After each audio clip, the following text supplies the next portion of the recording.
Justin Trudeau has run and hid from accountability and cowardly announced his resignation rather than give Canadians the choice, putting this off till sometime in March. All this at a time of great uncertainty that Canadians are facing. We've got an incoming administration in the United States threatening our country with tariffs.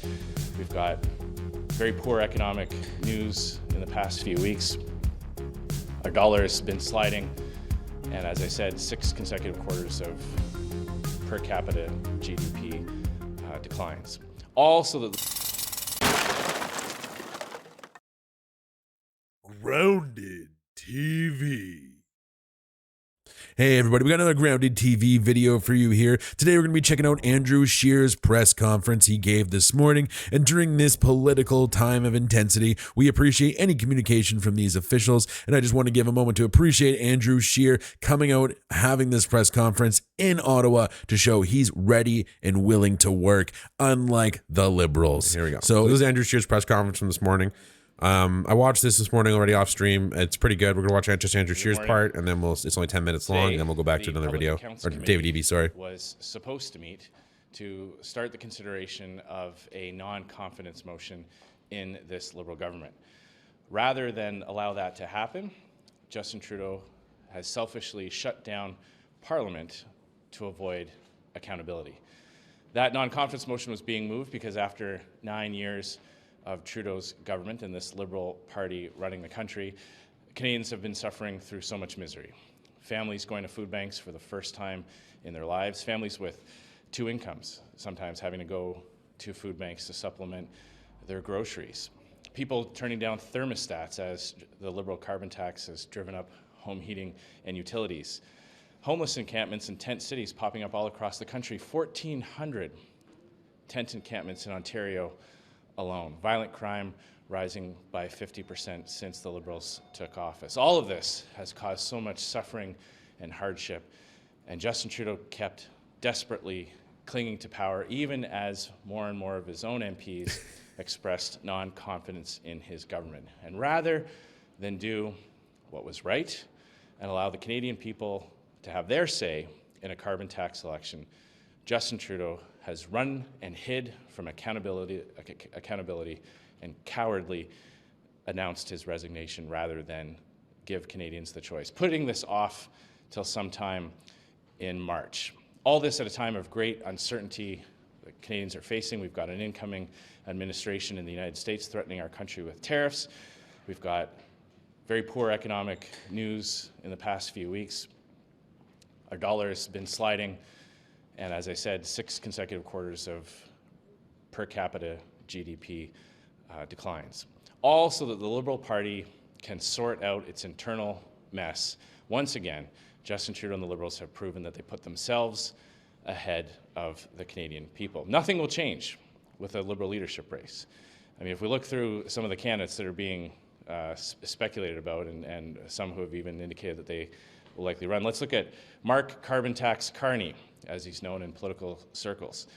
He holds the position, he is currently Justin Trudeau's chair of his economic task force. He is one of the main architects of Trudeau's record. He loves the carbon tax so much that he was even fighting against any exemptions being given to Canadians struggling with home heating. I love how they say that. He loved the carbon tax so much. It's costs. He supports all of Justin Trudeau's policies. He was one of the key architects of this Liberal administration. Chrystia Freeland was there all along the way, applauding and cheering and voting in favor all of Justin Trudeau's policies that doubled housing costs, that drove up inflation and interest rates, that let dangerous and repeat offenders out on the streets, prioritizing the rights of criminals ahead of the rights of law-abiding Canadians. And she was even prepared to blow through her already insane $40 billion deficit guardrail right up until the moment that she was told that she would be demoted right afterwards. All of these speculated Liberal candidates will just be more of the same. Even Christy Clark, who is Premier of British Columbia, who increased the carbon tax by 200%.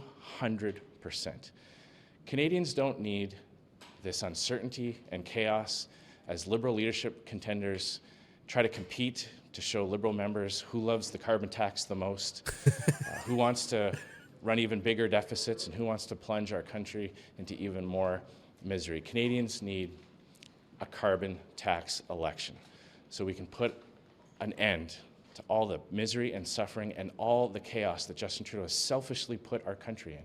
To consider the fact that Canadians don't even know when the new Prime Minister will be chosen or what process this is all to be sorted out when we're just less than 2 weeks away from an incoming U.S. administration with these tariffs threatening our country.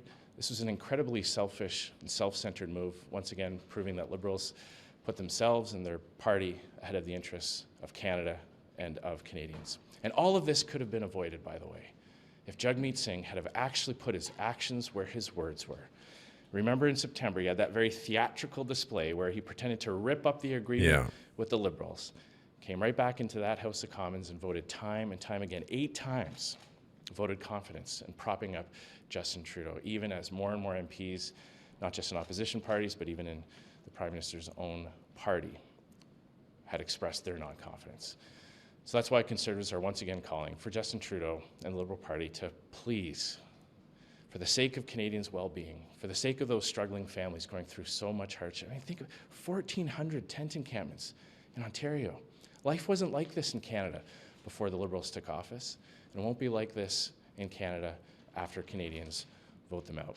It's not too late. They can still do the right thing. They can call a carbon tax election so Canadians can vote for a new government for strength and stability to weather our country through these challenging times. I'll be happy to answer a few questions. I'll just allow my colleague to say a few words in French. Thank you. Okay. So after, we're going to skip past this guy here. Ça prenait donc comité. Au mois de février. It's because of the misery that the Canadians face. So much misery. We're about to Et malheureusement, c'est les Canadiens I got to say, his speech was better the second time around. qui vont payer le prix. It was a pretty good speech. How will Mr. Trudeau's resignation affect the Conservatives' election strategy? It's clear that the country has had enough of Liberal policies. Nothing has really changed in terms of what the Liberal Party will be offering Canadians. We're about to have a leadership race where all the candidates have either voted for or been the chief architects of Justin Trudeau's terrible policies that have inflicted so much misery. So we're going to continue to highlight that, regardless of who the Liberal leader happens to be. Canadians didn't get tired of looking at Justin Trudeau's face. It's not like they got sick of his voice. They're suffering under his policies. The reason why so many Canadians are so angry at this government is because of the misery that the Canadians are experiencing. They're the ones that are having to put that roast of beef back on the grocery store shelf. Yeah, I don't know about you guys, but you guys seen the price of roast beef lately? Like, I can't afford it. Like, I remember, I think I mentioned before, my wife's boss gave us a bunch of beef one time. And I said it was like the first time in a long time I had like multiple pot roasts in my freezer. Probably like in like 10 years, I've never had multiple pot. Usually if I buy a pot roast, I make it that night. Like, it's like a delicacy. You know what I mean? Like, it's not cheap for a roast. They're the ones who are moving out of their homes into their cars and into tent cities. It has nothing to do with the personality of the man. It has everything to do with the policies that have been inflicted upon Canadians, and every single Liberal contender for that leadership race has been a vocal cheerleader of Justin Trudeau and his policies. And we are going to remind Canadians of that terrible legacy, no matter when the election is and no matter who happens to be leading the party. On the leadership race, as we know, there have been concerns about foreign interference in past Liberal nomination campaigns and others because of the party's membership rules.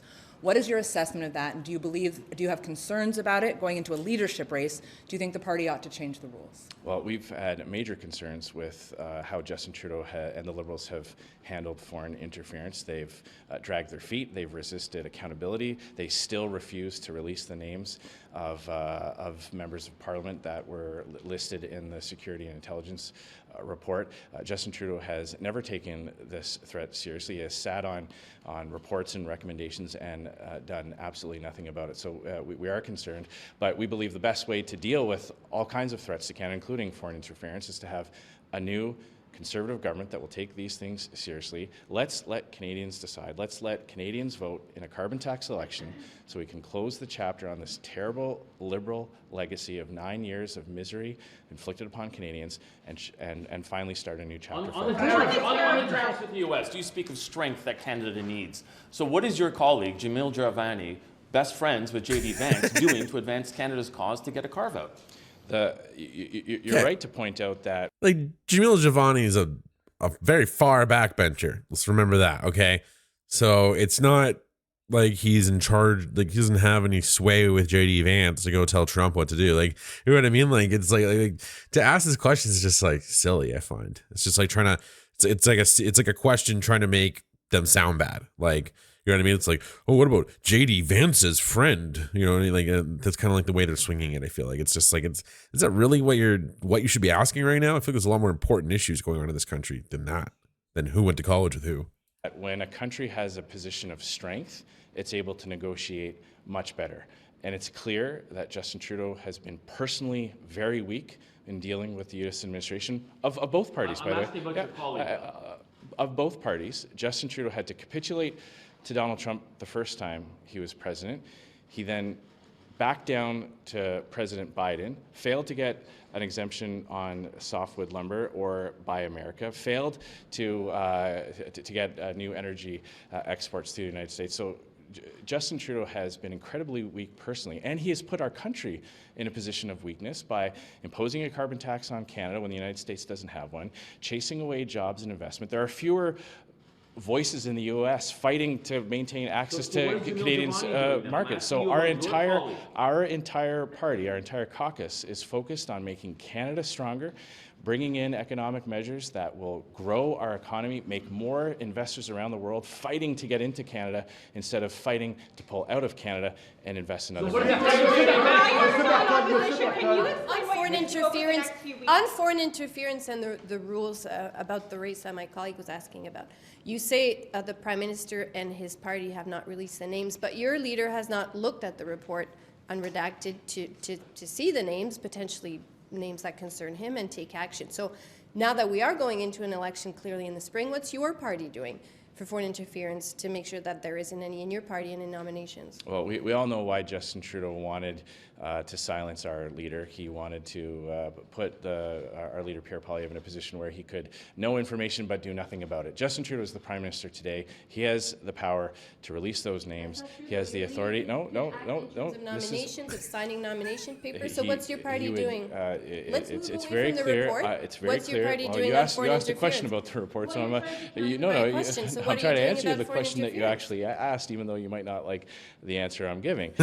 Justin Trudeau has had years to respond to the threats that have been reported to him through CSIS, through our National Security Agency. He refused to do it. It took brave whistleblowers to raise the alarm, and only then did this Liberal government do anything about it. I'll let party officials answer questions of that nature, but there's no question that had we had an election in the fall, we could be in a position of strength. We could be tackling all these issues. We could have a much stronger economy. We could have a stronger administration with a clear mandate from the Canadian people, limping along for the next few weeks because Justin Trudeau backed down from a fight, because Justin Trudeau recognized that he had lost the confidence of the House of Parliament, but refused to let the Canadian people decide an election. I mean, that's essentially what he's done. He's essentially, by proroguing and shutting down the Public Accounts Committee, he's effectively moved the inevitable date where he will face a non-confidence vote from the end of January to the end of March. Those are 2 extra months of uncertainty and chaos and misery that Canadians will have to live through, and it's put our country in an incredibly dangerous position when dealing with the United States. You said when Liberal ministers are going to be distracted by their own leadership race when it comes to the tariff threat from the U.S. In the meantime, Canadians are wondering what the Conservatives can do in the meantime to protect Canadian interests from the opposition benches before we head to an election. Well, he's eliminated the functions of Parliament. He's shut down Parliament. He's put a close sign on the chamber, and he's shut down the committees that were going to do exactly what you're saying. And that's what's crazy is, it shuts down committee meetings. Like, Like, you know, like this is gonna this it's just wild that he has the audacity. Like, I just can't see this holding up. Like, something's gonna happen. Litigating his record and coming up with recommendations on how to undo the damage of the Liberal government for the past 9 years. Instead of doing that, he shut down. And you are right, and our leader is right. Now we've got cabinet ministers who are supposed to be preparing for the incoming U.S. administration, supposed to be dealing with the economic challenges that they themselves have caused. They've been pretending to say they're going to be coming up with all kinds of economic plans, and rather than doing that, they're going to be calling backroom insiders and well-connected senior Liberals to raise money and build power coalitions within a political party. They put their internal party intrigue ahead of the best interests of Canadians. It's shameful, and the best way to fix it is to call a carbon tax election so that Canadians can decide. Thank you very much. So what do you guys think about all that? I thought that was a pretty good idea for him to even have the press conference, one thing. You don't see many Liberals who aren't calling for Trudeau's resignation doing that. Like, there's nobody trying to do some damage control on Trudeau's behalf at this point. Like, he's lost all of his allies at this point. He's by himself. He's a party of one, and he's dragging this country down along with him. And it sucks that it has to go this way. Hey, everybody, thanks for watching. If you like what you saw today, please like, subscribe, and hit that bell notification to stay updated on all our most current live streams, videos, and shorts. And remember to check out our live streams Monday to Friday, 9:30 a.m. PST and 3 p.m. PST. We go through all of the most current Canadian political topics and current events, everything from Trump claiming Canada as the 51st state to what Trudeau did under his blanket listening to Taylor Swift. That's more PG than it sounds. Anyways, thanks and have a nice day. And most importantly, stay grounded.